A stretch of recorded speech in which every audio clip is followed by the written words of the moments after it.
번째는 뭐에 대한 얘기니? 첫 번째는 오매 법칙이죠. 자, 오매 법칙은요, 실제로 전기를 발생시켰을 때 우리가 알고 있어요. 전기를 발생시킨다는 게 뭐야? 전기를 발생시키는 방법, 어떻게 하면 전기를 발생시킬 수 있어? 라고 하면 전기를 발생시키는 이유는요, 자, 물질 속에서 전자를 뭐 시키면 된다? 한 방향으로 뭐 시키는 겁니까? 이동시키는 거야. 그래서 전자를 한 방향으로 이동시키는데 A 물질에서 B 물질로 전자 이동시켜서 거기서 고정시킬 거야? 그럼 난 뭘 만든 거야? 정전기를 만든 거야. 고정된 전기. 근데 전자가 왼쪽 방향으로 계속 가게 하는 거야? 이건 뭐야? 전자를 계속 흐르게 하는 걸 전류라고 한단 말이야. 그래서 그러면 전류가 흐를 수 있게끔 만들어 놓은 장치를 우리 뭐라고 했지? 전기 뭐라고 했니? 회로도. 그래서 전자가 한 방향 계속 흐를 수 있게끔 만들어 놓은 걸 전기 회로도라고 해서 여러분들이 도서관에서 전기가 흐르지 않을 때와 전기가 흘러요 라고 표현했을 때 도서 속에 있는 전자의 운동을 설명할 수 있어야 되죠. 자, 전기가 흐르지 않을 때 전자 움직여 안 움직여? 움직여요. 그래도 움직입니다. 전기가 흐르던 흐르지 않던 전자는 움직인다. 단지 뭐가 다른가? 그렇죠. 전기가 흐르지 않을 때는 전자는 어떻게 움직입니까? 불규칙적으로 움직인다라고 표현하시는 게 맞겠죠. 그래서 전기가 흐르지 않을 때 전자는 불규칙적으로 움직이는 거다. 그래서 정기적 현상을 못 만든 거다. 근데 우리가 전기가 흐른다라고 하는 건 도선 속의 전자가 어떻게 규칙적으로 한 방향으로 이동하는 현상을 전기가 흐른다라고 표현하는 거죠. 전자는 전기가 흐를 때만 이동하는 게 아니다. 늘 흐른다. 알겠어? 늘 이동합니다. 단 한 방향으로 움직일 거냐 아니면 불규칙하게 움직일 거냐에 따라서 우리가 정기적 현상이 일어날 수도 있고 일어나지 않을 수도 있다라는 겁니다. 자, 그러면 이렇게 전자가 움직이다가요 여기에 있는 원자랑 만나면 뭐하니? 충격한다. 네, 쿵 하고 정신 안 차려! 전자가 원자와 만나면 뭐한다고요? 충돌하죠. 이렇게 전자가 원자와 충돌하는 현상을 뭐라 그러니? 저항이라고 합니다. 됐죠? 그러면 그 도설에서 저항의 크기가 얼마니? 라고 하는 저항은 뭐에 의해 결정됩니까? 전압줄들. 전압 전류에 의해서 저항이 결정되지 않습니다. 응? 저항은요 도설에 그 비저항과 길이와 네, 온도와 저항의 크기를 반변. 결정하는 건 어떤 물질이야 라고 하는 물질의 종류가 결정한다 그랬고 물질의 종류를 우리가 비저항이라고 부르고요. 비저항을 로라고 쓰잖아요. 그러니까 내가 도선을 구리로 썼어? 아니면 플라스틱으로 썼어? 이미 저항 결정되는 거야. 물질의 종류에 따라. 알겠어? 네. 그 다음에 같은 물질이라도 그 물질의 뭐에 따라? 길이에 따라 저항도 결정돼요. 길이가 길어질수록 저항값은 뭐하죠? 커지죠. 그 다음에 세 번째 뭐에 따라? 단면적. 네, 그 도선의 단면적에 따라 저항이 또 결정돼요. 단면적이 커질수록 저항값은 뭐해질 거니까? 작아질 거니까 저항의 크기를 결정한 네 번째 인자 뭡니까? 온도입니다. 온도. 자, 온도가 높아지면 저항값이 커지는 아이들이 있죠. 그게 바로 우리가 알고 있는 도체들입니다. 우리가 쓰고 있는 도선 이런 애들. 그래서 대신에 온도가 높아지면 저항값이 줄어드는 아이도 있습니다. 이런 아이들이 바로 뭡니까? 도체나 반도체 같은 아이들인데 우리는 회로도 안에 도체 쓰니까 아, 도체는 온도가 높아지면 저항이 커지는구나 이 얘기예요. 자, 그러면 이런 식으로 여러분들은 회로도에서 전자가 움직이는데 전자의 충돌이 바로 저항을 얘기한다. 전류의 흐름을 방해하는. 자, 그랬을 때 하나의 도선 안에 전압과 전류와 저항 사이의 관계를 정리한 사람이 누굽니까? 옴. 그래서 옴의 법칙. 옴의 법칙은 전류와 전압과 전류 사이에 서로 이런 관계가 있다는 걸 설명한 거죠. 되겠어? 네, 이 관계를 설명한 사람이고 이때 여러분들이 가지고 있는 1번 그림처럼 전류와 전압이 있어. 네, 그랬을 때 얘가 이렇게 돼. 이렇게 그려져 있어요. 그랬을 때 이 기울기의 의미가 뭐니? 라고 하면 기울기는요 x축분의 y축 값이니까 뭡니까? 2분의 i죠. 이게 바로 뭘까요?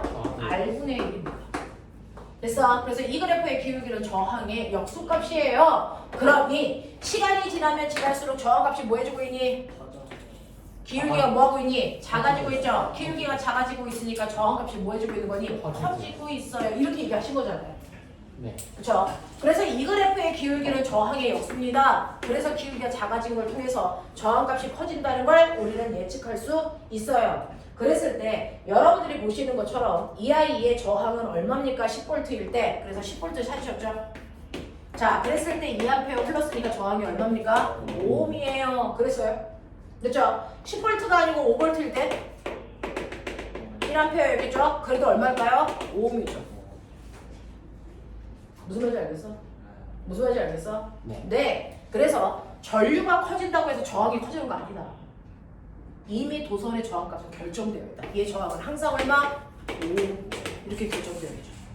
그래서 여기에 1A가 흘러도 5, 2A가 흘러도 5. 왜? 왜? 1A일 때보다 2A일 때 전압이 2배 커질 거니까. 저항값은 변하지 않아. 전류가 커지면 전압이 커져. 저항값은 변하는 게 아니야. 일정이에요. 알겠어? 이런 얘기였거든요. 자, 그러면 그 중에서요. 1번에 10V일 때 저항값이 5ohm인 거는 인정. 자, 근데 두 번째요. 전류가 흐를수록 우리는 원래 ohm의 법칙은요. 이 그래프가 어떤 모습이어야 돼? 계속 비례 모습이어야 돼.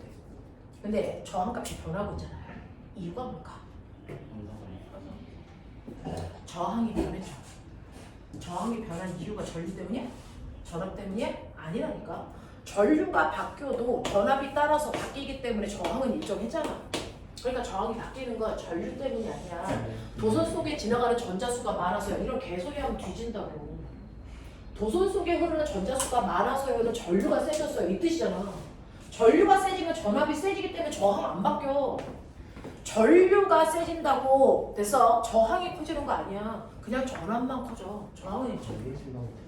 그러니까 이유를 쓰라고 했을 때 도선 속에 있는 전자수가 많아서 원자와 충돌을 많이 해서 전자가 많이 지나가면 충돌 많이 하는 거 아니야? 그래도 전압이 높기 때문에 흐르는 전류의 세계는 일정해. 저항도 일정해. 근데 저항은 왜 커졌어? 라고 하면 그냥 안 돼. 저항의 크기를 결정하는 저항의 크기 계산하는 방법 불러요? 로 S 로 S분의 L이죠. 비저항 곱하기 단면적분의 길이에요. 저항이 바뀐다는 건 이 안에 있는 이 값의 변화 때문에 저항이 생기는 거지 V하고 I가 바뀌는 게 아니야. 맞아. 그래서 뭐라고 썼어야 돼요? 그 VI 값이 발열. 전류가 흐를수록 원자와 충돌에 의해서 뭐가 발생하니? 열이 발생하는 거죠. 열. 그래서 온도가 높아지기 때문에 비저항 값이 커져서 저항 값이 커졌어요 라고 하는 열이라는 단어가 들어가 있어요. 열이라는 단어가 들어가 있어야 맞는 표현입니다. 정확하게는 열에 의해서 비저항 값이 커집니다. 이렇게 표현해야 되는데 우리는 비저항이라는 건 중학교 내용에 없으니까. 됐어. 네. 그래서 충돌에 의해서 열이 발생해 저항값이 커집니다 라고 표현하는 게 맞죠. 그래서 전류가 커진다고 해서 저항이 커지잖아. 전류는 1A였어도 5ohm이고 2A였어도 5ohm이다. 전류가 세진다고 저항이 커지는 거 아닙니다. 됐죠? 저항이 커지는 이유는 바로 그래서 니콜롬슨의 온도가 올라가서 비저항 값이 커지기 때문입니다. 실제로 회로도는 이렇게 됩니다. 저항값이 일정하지 않아. 전류가 흐르면 온도가 높아지기 때문에 저항값은 저항값은 커집니다. 자, 그 다음에 2번 문제예요. 2번은 뭐에 대한 문제일까요? 뭐 물어보는 거니? 이거 뭡니까? 전자기 유도. 전자기 유도를 이용해서 만든 도구가 뭐 있을까요? 그 발전기. 네, 발전기입니다. 발전기의 원리가 전자기 유도입니다. 알겠어? 자, 이렇게 자기장이 있는 공간 안에 도선이 들어오면 그 도선 속에 있는 전자들이 자기장의 변화를 느껴 그것과 반대 방향을 유도전류 흐르게 한다. 그래서 이거는 전자기 유도를 물어보는 거다. 그럼 맨 처음에 들어와요. 그럼 들어가는 방향으로 자기장 늘어나니까 그거 싫어서 뭐? 나오는 방향으로 자기장을 만들려고 전류가 이렇게 흐르겠죠. 이렇게 흐르겠죠. 그래서 전류가 흐르는 방향은 자기장의 변화와 반대 방향으로 자기장을 만들려고 전류가 흐르니까 여러분들이 보시는 것처럼 반시계 방향으로 흘러요 라고 얘기하셔야죠. 그 반시계 방향을 A, D, C, B 방향이에요 라고 얘기하셔도 맞게 했습니다. 자, 근데 이번 문제는 특이하죠. 이거 영지기출이에요. 자, 이게 들어갈 때 우리는 그동안 들어갔다 나가는 동안 시간에 따라 유도된 전류의 세기와 방향을 표현하는 이런 그래프를 많이 그렸어. 그래서 들어갈 때는 반시계 방향으로 전류가 흘렀다면 나올 때는 시계 방향이야. 그래서 이렇게 그리는 그림들을 많이 봤는데 얘는 뭐냐면 들어갔다 나올 때까지 속도 변화를 그래프로 그려라 이랬거든요. 자, 그러면 들어갔다 나올 때까지 속도가 달라지나 봐? 달라지죠. 왜 달라질까? 도선이 움직일 때요. 그래서 전자기 유도가 일어나면서 도선의 운동을 뭐하는 방향으로? 무조건 반대하는 방향, 뭐라 하지? 방해하는 방향으로 뭐가 생깁니까? 로런츠의 힘이 생기죠. 자기력이 생기죠. 그것 때문에 브레이크 걸려서 속도가 점점 줄어드는 거잖아요. 됐죠? 그러니까 처음에 저 자기장 속을 들어가기 전에는 속도가 V0였대요. 근데 자기장을 들어갈 때 시간이 T0래요. 그럼 여기까지는 속도가 일정하다가 자기장 안으로 들어가는 순간부터 로런츠의 힘이라는 자기력이 작용하니까 속력이 뭡니까? 줄어들죠. 그랬다가 이 자기장을 빠져나오면 더 이상 로런츠의 힘 안 받죠? 그때부터는 다시 속력 일정. 이렇게 그려줘야죠. 되겠습니까? 네. 그래서 이때 자기장에 있는 공간 안에 들어갈 때 바로 로런츠의 힘이라는 게 생기는데 도선의 운동을 방해하는 방향으로 생기는구나. 이 힘 어떻게 구했어? 힘센 비 아저씨로 계산했어.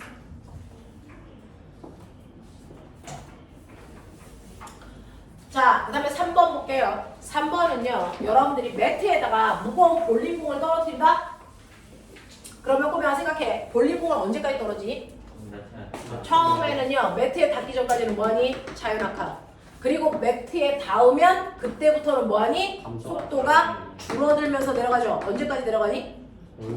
속도가 0이 될 때까지 내려가죠. 매트를 꾹 누르는 순간 멈출 거 아닙니까? 속도가 0이 될 때까지 내려갔다가 그 다음에 뭐합니까? 매트의 탄성력 때문에 팅하고 팅이 올라가죠. 근데 꼬맹아 이때까지 내려가고요. 이때도 뭐 하는 거야? 내려가는 거고. 그리고 나서 뭐 하는 거니? 올라가는 거죠.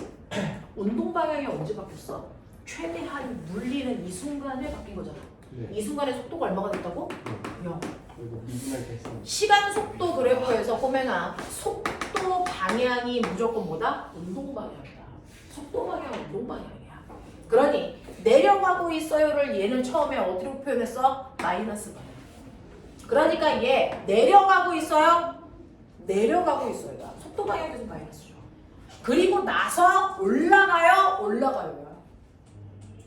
알겠어? 네. 속도에서의 부호가 운동 방향이다. 그래서 속도 부호가 마이너스인 구간을 여기는 처음에 내려가는 방향으로 했으니 플러스 부호가 올라가는 방향이 될 거다. 무슨 말인지 알지?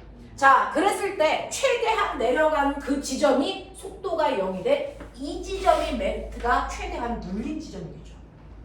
그쵸? 자, 그래서 여러분들이 보시면 어느 시간에 최하점에 있습니까? 속도가 0이 되는 그 순간이니까 T2의 최하점에 있는 거죠. 그럼 0에서부터 T4까지 어느 구간에서 물체가 아래 방향 운동합니까? 라고 하니까 마이너스 방향이 아래 방향이거든요. 그래서 0에서부터 T2까지가 아래로 계속 내려가고 있는 방향. 자, 그 다음에 0에서 T4 구간 중 어느 구간에 탄성력이 중력보다 크냐? 라고 했는데 매트에 닿는 그 순간부터요. 아래 방향으로는 중력이라는 힘이 작용하고 위쪽 방향으로 뭐가 작용하니? 탄성력이 작용하지만 내려갈 동안은 중력이 더 크니까 내려갔다가 그 다음에 탄성력이 크니까 튀겨 올라가겠죠? 자, 그랬을 때 꼬맹아 그 힘, VT 그래프에서 기울기가 뭐냐? VT 그래프에서 기울기가 뭐냐? 가속도. 가속도의 방향은 무슨 방향이냐? 힘의 방향이죠. 그러니까 맨 처음에 이거 가속도 방향이 마이너스 방향이죠. 이게 바로 중력 방향이죠. 맨 처음에 얘가 떨어질 때는 중력 가속도 방향이잖아요. 그래서 기울기가 마이너스인 이 부분이 중력의 힘이 더 큰 구간입니다. 그럼 여기 기울기가 뭐가 되죠? 플러스가 되죠. 이건 중력이 아니고 뭐가? 탄성력이 더 큰 구간. 그래서 그리고 다시 마이너스가 됐죠. 중력이 더 큰 구간입니다. 이 얘기거든요. 시간 속도 그래프에서 기울기는 힘 방향이야. 가속도니까. 그래서 알짜임 방향이기 때문에 이 알짜임의 방향을 보면 중력하고 탄성력 중에서 누가 더 큰 구간인지 볼 수 있잖아. 왜 주어진 정보를 안 쓰는 거야?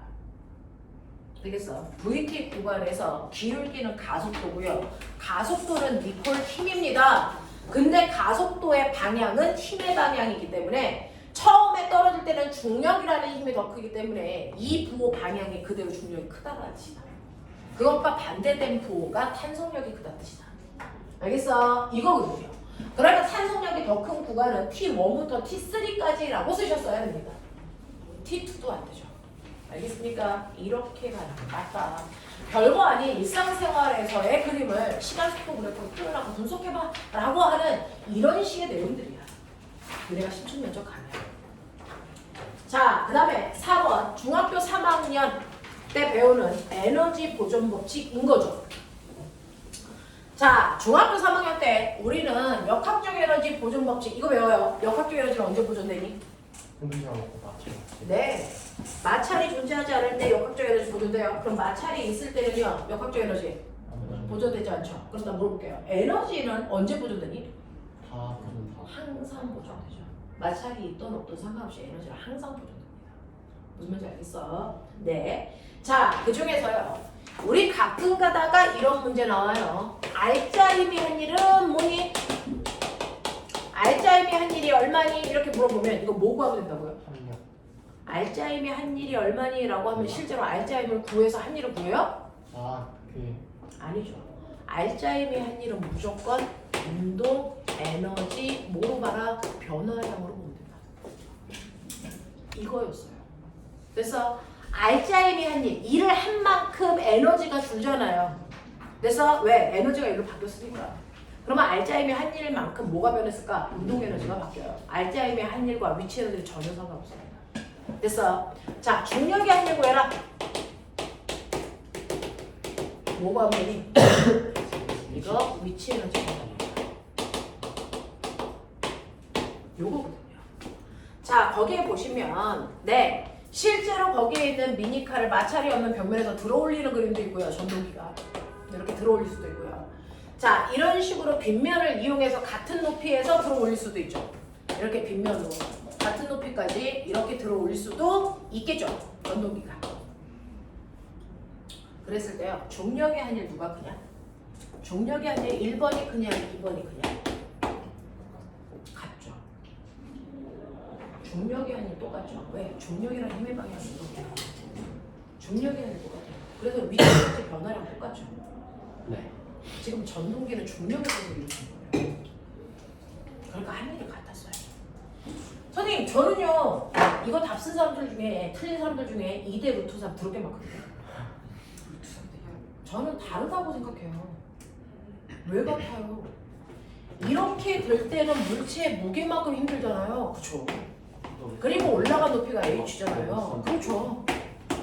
근데 여기에서는 물체가 있을 때 잡아당길 때 힘이 적게 들지 않아요? 적게 들죠. 맞죠? 자, 이 각도가 세타이면 이거 당길 때 힘 얼마밖에 안 드니? mg 사인 세타의 힘밖에 안 들거든요. 훨씬 좋지. 답으로. 네. 애들 내일 2시까지 오는 거 보면 네. 우와. 그래서 한 일은요, 힘 곱하기 이동한 거리인데요. 1번 같은 경우에 힘 mg고 끌어올린 거리가 h이기 때문에 한 일이 mg h만큼이야. 납득하죠? 2번 같은 경우는 경사면이니까 힘이 적게 들어서 힘이 mg 사인 세타예요. 그럼 거리는 h니? 이 힘으로 이동시킨 거리는 아니죠. 이거 피타죠. 빨리 봐. 요 길이 얼마나 선되니? h로 표현해봐. 사인 세타분의 h예요. 사인 세타분의 h. 3분의 그래서 이렇게 돼요. 경로가 없어요. 중력이 아닌 똑같아요. 높이가 같아요. 신기하죠. 그죠? 그래서 이렇게 중력에 대해서 일을 하는 거면 올라간 높이가 중요한데 올라간 높이가 똑같잖아. 올라가는 경로는 의미 없다니까. 그 경로에 따라서 작용한 힘의 크기가 달라질 뿐이야. 알겠어? 그래서 한 일은 똑같다. 어떤 경우가 하나. 그래서 둘의 한 일은 1대1로 똑같습니다. 자, 그래서 두 번째. 그러면 이렇게 일할 때 일의 능률, 이라고 하는 걸 일의 능률을 우리 뭐라 그러니? 일률. 일률. 일률이라고 하는 건 한 일을 걸린 시간 초로 나누는 거예요. 또는 힘 곱하기 뭘로 계산하는데? 속력으로 계산하시면 되는데 1번이든 2번이든 둘의 속력 어떻대요? 같대요. 힘은요? 달랐잖아요. 힘이 달랐잖아요.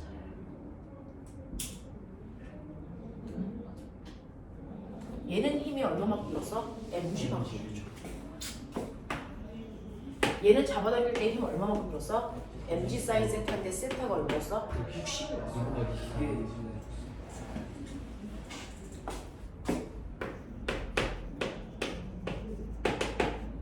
이거 맞아. 그래. 이거야. 그래서 이 소스를 사용하세요. 됐어. 네, 틀릴 만한 내용이야. 내용이 많이 어려운 건 아니지만 너네가 한 번은 다시 봐야 돼 라고 생각해서 낸 거니까 이런 것들 틀리지 않게끔 하시면 돼요. 병신이가 우리도 알아. 너 되게 유명해. 자, 이제 나옵니다. 괜찮아요?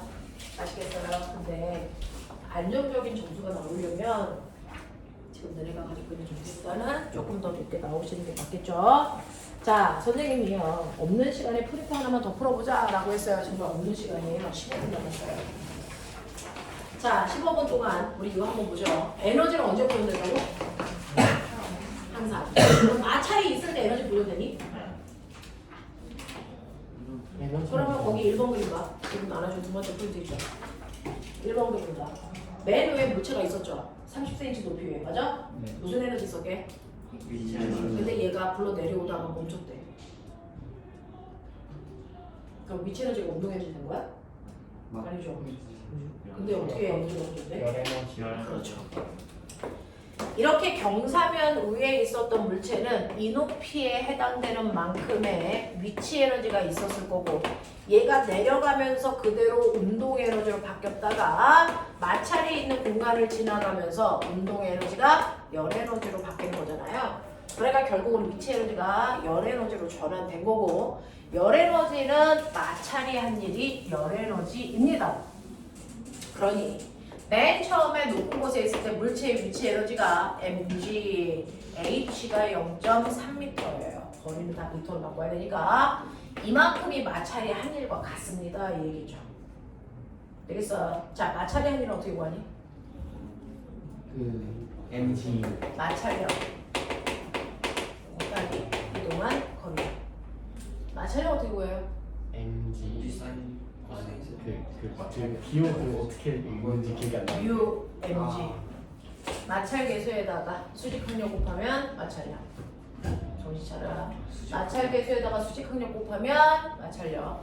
거기다가 미구한 거리 S 곱하면 되는데 눈치챘으니까 알겠지만 mg는 의미가 없구나. 이거죠. 그러니 밀려나간 거리는 마찰 계수에다가 0.3을 곱하면 되는데 마찰 계수를 얼마로 줬어요? 0.5. 그래서 밀려나간 거리가 얼마입니까? 60cm예요. 이렇게 가는 거죠. 맞아. 하겠어. 자, 이런 식으로요. 에너지는 절대로 없어지지 않습니다. 다른 형태로 변하는 거죠. 그래서 물체가 내려다 멈췄어요 라고 하는 건 에너지가 없어진 게 아니고 열 에너지의 형태로 전환됩니다. 자, 나도 볼게요. 왜 에너지를 보존해야 되니? 왜 에너지를 절약해서 써야 될까요? 에너지는 보존되는데 우리가 맨날 어른들이 에너지를 절약해서 써! 라고 얘기하잖아. 에너지를 절약해서 써야 되는 이유가 뭐야? 에너지를 보존은 된다고 물리시간을 봤는데 어차피 에너지는 써봤자 에너지 총량은 똑같아. 근데 왜 우리가 절약해야 돼? 사용할 수 있는 맞아요. 우리가 쓸 수 있는 에너지가 쓸 수 없는 형태의 에너지로 전환되기 때문에 그래서 에너지를 아껴 쓰라는 거죠. 우리가 쓸 수 없는 형태의 에너지가 뭡니까? 열 에너지죠. 열 에너지는 우리가 통제할 수 있는 영역이 아니에요. 보관할 수도 그래서 저장할 수도 없기 때문에 열 에너지 형태로 바뀌면 우리가 사용할 수 없기 때문에 에너지를 절약하라고 하는 겁니다. 그렇죠? 자, 두 번째 가죠. 자, 두 번째 2번은요. 조금 이따가 시간 되는 사람들, 능력 되는 사람들만 풀고요. 3번 보세요. 무슨 말인지 뉘앙스 이해해. 빨리 읽어봐.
이 안에 선행이라는 게 있을까?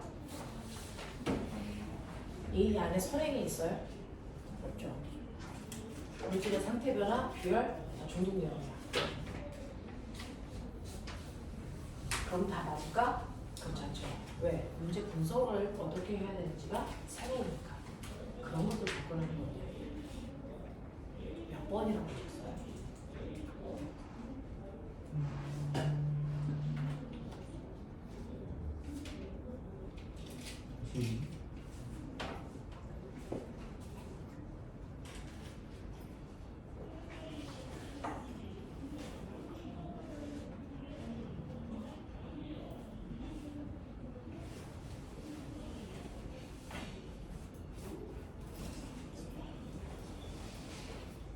삼 번 3번이요.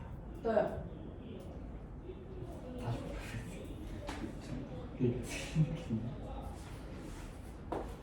처음에 시험 봤었는데 펜타키타 시험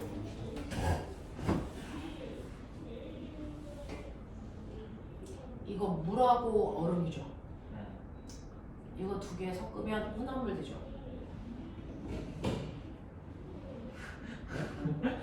얼음이랑 물. 얼음이랑 물이요? 얼음하고 물 섞으면 혼합물 되니? 혼합물 물이 되죠. 혼합물 되니? 아니죠. 같은 물질이죠. 상태가 다른 거죠. 그러면 얘네들을 섞어서 열평형을 만들 거예요. 근데 열평형이 될 때 물이 얼 수도 있고요. 얼음이 녹을 수도 있죠. 아니면 그냥 물은 물 상태로 얼음은 얼음 상태로 존재할 수가 있을까요? 안 되죠? 안 돼. 뭐 영도. 영도에서 가능하겠네요. 네. 그래서 일부는 뭐 얼음, 일부는 물 이렇게 존재할 수 있겠네요. 자, 근데 여기서 이제 조건이 있죠. 어느 시점에 열평형을 해도 상관은 없어. 근데 딱 비열이 가장 큰 걸 찾아봐라 이 얘기예요. 거기서 조건 줬죠. 물의 비열은 얼음의 비열의 몇 배다? 2배. 그러면 가장 비열이 큰 상태는 모든 것들이 어디에 있는 상태? 물에 있는 상태를 찾으라는 거죠. 그럼 모든 것들이 다 물이 되려면 일단 얼음은 뭐 해야 되니? 너가 녹는 구간이 존재해야 돼. 그러면 녹는 동안은 온도가 어때야 되니? 일정하죠. 일정해야죠. 그리고 나서 열평형이 됐었어야죠. 맞아. 정말 별거 아니야. 몇 번이다 배워야 되니? 몇 번이다 배워야 되니? 그럼에도 불구하고 말을 못하지. 3번이어야죠. 4번 같은 그래프가 존재할 수 있니?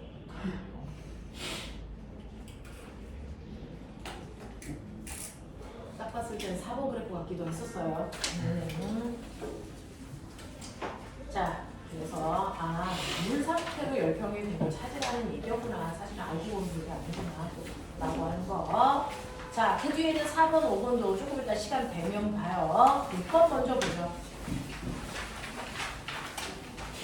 해봐.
해볼까요?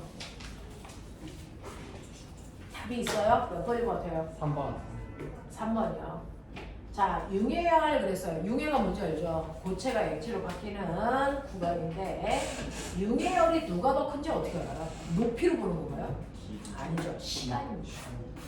어차피 전열장치로부터 같은 시간 동안에 받는 열이 똑같기 때문에 더 오랜 기간 동안에 융해되고 있을 때 융해열이 더 크다라고 표현합니다. 높이 상관없습니다.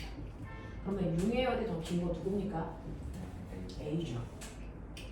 그 다음에 고체 상태의 비열은 그랬는데 시간에 따른 온도 변화 그래프에서 비열은 어디 있습니까? 기울기의 역수죠. 그러니까 고체일 때 기울기가 더 완만한 거 찾아 그랬습니다. 그게 비율이 더 큰 거 찾으라는 얘기죠. 됐어? 그럼 누굽니까? B. B입니다. 그 다음에 녹는 점은 높낮이죠. 누가 더 높아요? B가 더 높아요. 그 다음에 액체 상태의 비열. 자, 이제 액체 보시면 기울기가 훨씬 더 완만한 거 찾으면 비율이 큰 거겠죠. 누굽니까? B입니다. 그 다음에 미음 보시면 끓는 점은 누가 더 높니? A. A가 더 높죠. 물질마다 녹는 점, 끓는 점이 다른 이유가 뭡니까? 물질의 특성이니까. 분자 사이에 작용하는 인력의 크기가 끓는 점이죠. 그게 물질마다 다 다르기 때문에 물질의 특성이 되는 거죠. 끓는 점은 물질의 특성이니까 다당하는 거 아니고. 밀도는 왜 물질의 특성입니까? 밀도는 상태에 따라 다 같습니까? 고체의 밀도, 액체의 밀도, 기체의 밀도 다 똑같아요? 아니죠. 그래서 얼음의 밀도, 물의 밀도, 수증기의 밀도 다 다르잖아요. 근데 왜 밀도는 물질의 특성이에요?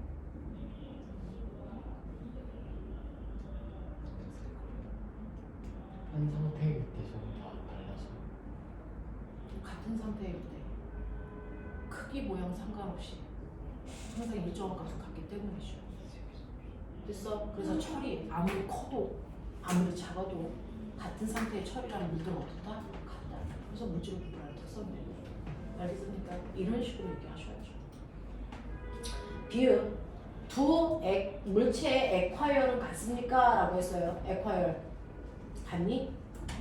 아니요. 온도 길이 아니 그 시간의 길이가 같지 않습니다. 언제 끝나는지 확인이 안 되니까 알 수 없어요. 자, 그래서 이런 식으로 간단하게 상태 변화와 열의 추립을 얘기할 수 있으시면 된다라는 얘기였고요. 자, 지금 1분 정도 남았습니다. 오늘 한 것 중에서 혹시 질문 있을까요?